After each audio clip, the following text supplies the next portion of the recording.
ನಮಸ್ಕಾರ ರೀಪ ಎಲ್ಲರಿಗೂ. ಕಲ್ಯಾಣ ಕರ್ನಾಟಕದ ಬೀದರ್ ಜಿಲ್ಲೆಯ ಸಂಸದರದಾರ ಗೊತ್ತೈತೇನ್ರಿ? ಯಂಗ್ ಎನರ್ಜಿಕ್ ಸ್ಟಾರ್ ಹುಡುಗ ಸಾಗರ್ ಖಂಡ್ರೆ, BA LLB ಪದವೀಧರ. ಅಧಿಕಾರಿಗಳ ಮೀಟಿಂಗ್ ತೊಗೊಂಡಾರ ನೋಡ್ರಿ. ಪಕ್ಕದಲ್ಲಿ ಅರಣ್ಯ ಮಂತ್ರಿ ತಮ್ಮ ತಂದೆ ಕೂತಾರೆ ಈಶ್ವರ್ ಖಂಡ್ರೆ ಅವರು. ಅಧಿಕಾರಿಗಳ ಮೀಟಿಂಗದಲ್ಲಿ ಇಂಗ್ಲೀಷಿನಲ್ಲಿ ಎಷ್ಟೊಂದು ಸ್ವಾರಸ್ಯಕರವಾಗಿ ಅಭಿವೃದ್ಧಿ ಬಗ್ಗೆ ಈ ಬೀದರ್ ಇವತ್ತು ಕರ್ನಾಟಕ ರಾಜ್ಯದಲ್ಲಿ ಕಲ್ಯಾಣ ಕರ್ನಾಟಕದ ತುತ್ತ ತುದಿಯಲ್ಲಿರುವ ಹೈದರಾಬಾದ್ ಪಕ್ಕದಲ್ಲಿ ಇರುವ ಈ ಬೀದರ್ ಜಿಲ್ಲೆಗೆ ಒಂದು ಒಳ್ಳೆಯ ಅಭಿವೃದ್ಧಿಯ ಶಕ್ತಿ ಕೊಡಬೇಕು. ಯಾಕಂದರೆ ಕೇಂದ್ರ ಮಂತ್ರಿ ಆದವರು ಬೀದರ್ ಸುಧಾರಣೆ ಮಾಡಲಿಲ್ಲ. ಈ ಯಂಗ್ ಎನರ್ಜಿಕ್ ಕೇಂದ್ರ ಮಂತ್ರಿಯನ್ನು ಸೋಲಿಸಿ ಇವತ್ತು ಸಂಸದರಾಗ್ಯಾರ. ಅಲ್ಲಿಯ ತಂದೆಯ ಆದರ್ಶಪ್ರಾಯದ ಶಕ್ತಿ ಐತಿ. ಅಜಾತ ಶತ್ರು ಸೋಲಿಲ್ಲದ ಸರ್ದಾರ ಈಶ್ವರ್ ಖಂಡ್ರೆ ಅವರ ತಂದೆ ಭೀಮಣ್ಣ ಖಂಡ್ರೆ ಅವರು ಮಂತ್ರಿಗಳಿದ್ದರು. ಈಗ ಈಶ್ವರ್ ಖಂಡ್ರೆಯವರು ಮಂತ್ರಿ ಅದಾರ. ಮಗ ಇವತ್ತು ಸಂಸದರಾಗಿ ಪ್ರತಿಧ್ವನಿ ಎಬಸಾಕತ್ತಾರ ನೋಡ್ರಲ್ಲಿ ಇದರಲ್ಲಿ ಪಾರ್ಲಿಮೆಂಟ್ದಲ್ಲಿ. ಈಗ ಅಭಿವೃದ್ಧಿಯ ಹರಿಕಾರಾಗಿ ಈ ಸಂಸದ ತನ್ನ ಚಿಕ್ಕ ವಯಸ್ಸಿನಲ್ಲಿ ಎಷ್ಟೊಂದು ಕಾರ್ಯಚಟುವಟಿಕೆ ಮುಖಾಂತರ ಅಲ್ಲಿರುವಂಥ ಎಲ್ಲ ಶಾಸಕರನ್ನು ವಿಶ್ವಾಸಕ್ಕೆ ತೆಗೆದುಕೊಂಡು, ಅಲ್ಲಿರುವಂಥ ಮತ್ತೋರ್ವ ಮಂತ್ರಿ ರಹೀಂ ಖಾನ್ ಅವರ ವಿಶ್ವಾಸಕ್ಕೆ ತೆಗೆದುಕೊಂಡು ಇವತ್ತು ಬೀದರ್ದಲ್ಲಿ ಒಂದು ಪುಕಾರ ಎಬ್ಸ್ಯಾರ. ಅವರೇ ಸಾಗರ್ ಖಂಡ್ರೆ. ಸಾಗರ್ ಖಂಡ್ರೆ ಯಾವಾಗ ಚುನಾವಣಾ ಅಖಾಡ ಕೇಳಿದ ತಕ್ಷಣ ಯಂಗ್ ಸ್ಟಾರ್ ಯುವಕ ಯುವತಿಯರು ಎಲ್ಲರೂ ಥೈ ಕುಣಿದರು. ಇದೇ ಸಾಗರ್ ಖಂಡ್ರೆಗೆ ಇವತ್ತು ಯಾವುದೇ ಪರಿಸ್ಥಿತಿಯಲ್ಲಿ ನಾವು ಲೋಕಸಭಾ ಪ್ರವೇಶ ಮಾಡಿಸ್ತೀವಿ ಅಂಥೇಳಿ ನಮಗೆ ವಚನ ಕೊಟ್ಟಿದ್ರಿ. ನಾವಲ್ಲಿ ಅಖಾಡಕ್ಕೆ ಬಂದಿದ್ವಿ. ಇದೇ ಸಾಗರ್ ಖಂಡ್ರೆ ಅವರ ಸಂದರ್ಶನ ತೆಗೆದುಕೊಂಡಿದ್ವಿ.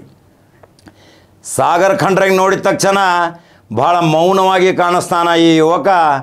ಆದರೆ ಬುದ್ಧಿಶಕ್ತಿ ಭಾಳ ಐತಿ, ತಂದೆಯ ಪ್ರೇರಣೆ ಐತಿ, ಅಜ್ಜನ ಆಶೀರ್ವಾದ ಐತಿ. ಈ ಸಾಗರ್ ಖಂಡ್ರೆ ಇವತ್ತು ಅಲ್ಲಿ ಅಧಿಕಾರಿಗಳ ಸಭೆಯಲ್ಲಿ ತಮ್ಮ ಇಂಗ್ಲೀಷ್ ಭಾಷೆಯಲ್ಲಿ ಎಷ್ಟೊಂದು ಸ್ವಾರಸ್ಯಕರವಾಗಿ ಚರ್ಚೆ ಮಾಡಿ ಅಭಿವೃದ್ಧಿಗೆ ಸೂಚನೆ ಕೊಡ್ತಾ ಇದ್ದಾರೆ. ಅದರ ಶಾಖಕತನ್ನು ನೋಡ್ತೀರಿ. ಹಾಗಾದರೆ ಬೀದರ ಕಲ್ಯಾಣ ಕರ್ನಾಟಕದ ಶಾಸಕರು ಮತ್ತು ಮಂತ್ರಿಗಳು ಇವತ್ತು ನಿಮ್ಮದೇ ಆದಂಥ ಕಲ್ಯಾಣ ಕರ್ನಾಟಕ ಮಾಡ್ಕೊಂಡ್ರಿ. ಕಲ್ಯಾಣ ಕರ್ನಾಟಕ ಅಭಿವೃದ್ಧಿ ನಿಗಮವನ್ನು ಮಾಡ್ಕೊಂಡ್ರಿ. ಅದಕ್ಕೆ ಅಜಯ್ ಸಿಂಗ್ ಅಂತ ಒಬ್ಬ ಪ್ರಭಾವಿ ಶಾಸಕ, ನಗನಗತಾ ಇರುವಂಥ ಸ್ಮಾರ್ಟ್ ಹೀರೋ ಅಜಯ್ ಸಿಂಗ್ ಅದಕ್ಕೆ ಅಧ್ಯಕ್ಷರಾಗಿ ಇವತ್ತು ಸಾವಿರಾರು ಕೋಟಿ ರೂಪಾಯಿ ಇವತ್ತು ಕಲ್ಯಾಣ ಕರ್ನಾಟಕಕ್ಕೆ ತಂದಿರಿ.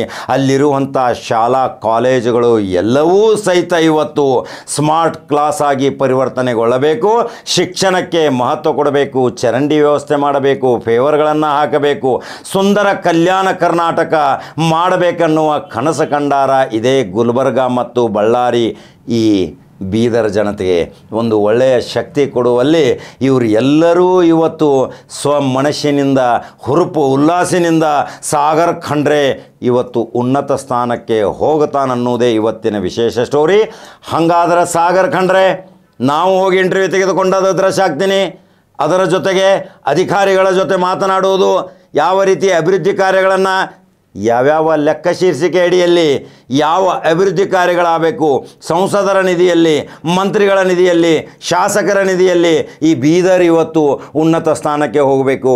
ಯಾಕೆಂದರೆ ಬೀದರ್ ಯಾವಾಗಲೂ ಶಾಂತಿ ಪ್ರಿಯ ಜನತೆ. ಅಲ್ಲಿ ಯಾವ ರೀತಿಯ ವೈಮನಸ್ಸುಗಳು ಇಲ್ಲ. ಎಲ್ಲರೂ ಕೂಡಿ ಜಾತಿ ಭೇದ ಪಕ್ಷ ಭೇದ ಮರೆತು ಇವತ್ತು ಸಾಗರ್ ಖಂಡ್ರೆಗೆ ಬೆಂಬಲ ಕೊಡತ್ತಾರ ಅನ್ನೋದು ವಿಶೇಷ ಅಲ್ರಿ. ಹಾಗಾದ್ರೆ ಯೂಟ್ಯೂಬ್ದಾಗ ಖಡಕ ಜವಾರಿ ಕಾಕನ ನಂಬರ್ 1 ನ್ಯೂಸ್ ಕನ್ನಡ ಬಟನ್ ಹೊಡಿತೀರಿ. ಸಬ್ಸ್ಕ್ರೈಬ್ ಆಗ್ರಿ. ಫೇಸ್ಬುಕ್ದಾಗ ಫಾಲೋ ಮಾಡಿರಿ. ನಿಮ್ಮ ಅನಿಸಿಕೆಗಳನ್ನ ಹಾಕಿರಿ. ಮತ್ತೊಂದು ಖಡಕ ಜವಾರಿ ಸುದ್ದಿ ಹೋಗಿ ಬರ್ತೀನಿ. ನಮಸ್ಕಾರ. Find a solution immediately because accidents are happening, people are dying. We are giving a reason saying that 4-lane is not done because 4-lane is not done because land acquisition issues.